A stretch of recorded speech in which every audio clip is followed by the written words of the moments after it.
Сәлеметсіңдер ме, оқушылар? Қазақ тілі 1-ші сынып. Бүгінгі тақырыбымыз аңдар. Бүгін сендер аңдардың атауын үйренесіңдер. Қандай сурет салғаныңды айта аласың. 20-ға дейін санауды үйренесіңдер. Аңдар, звери. Балалар, суретке қарайық. Ребята, посмотрите на эти картины. Что вы видите на этой картине? Аңдарды көріп тұрмыз. Мынау не? Это что? В казахском языке на вопрос «кім?», «кто?» отвечает только человек. Это может быть семья и профессия человека. А на вопрос «не?», «что?» отвечает одушевленные и неодушевленные предметы, в том числе и животные.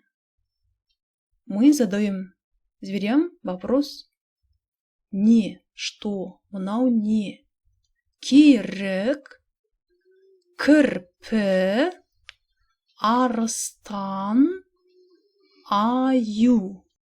Тағы да қайталаймыз, повторяем: «керек», «кірпі», «арыстан», «аю». Жақсы. Келесі аңдарға кезек берейік.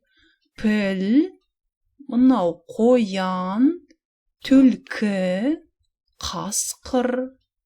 Еще раз повторяем вместе. Піл, қоян, түлкі, қасқыр. Тыңда, қайтала, үлгі бойынша сөйлес. Слушай, повтори, говори по образцу.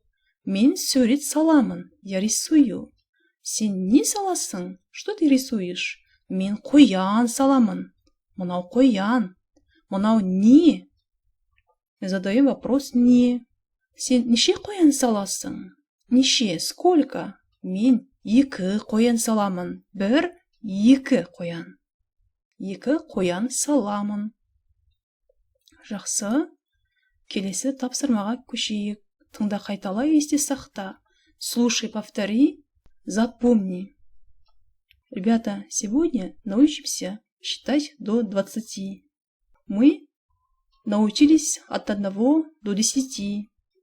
11, 12, 13,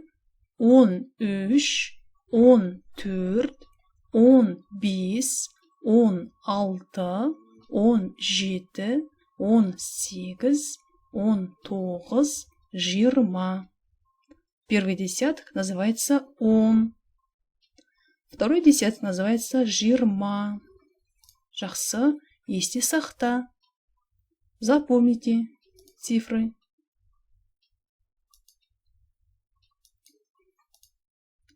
Төртінші тапсырма. Неше, сколько? Мынау керек, мынау піл. Неше керек? Неше піл? Неше керек? Сколько их? 2 керек. Неше піл? 1 піл. Мынау түлкі, мынау кірпі. Неше түлкі? Неше кірпі? Сколько? Неше? 1 түлкі, 1, 2, 3 кірпі. Жарайсыңдар, балалар, тамаша. Жазу дәптеріндегі 1-ші, 3-ші тапсырмаларды мұқият орындаймыз. Сабағымыз аяқталды. Сау болыңдар, балалар. Келесі кездескенше.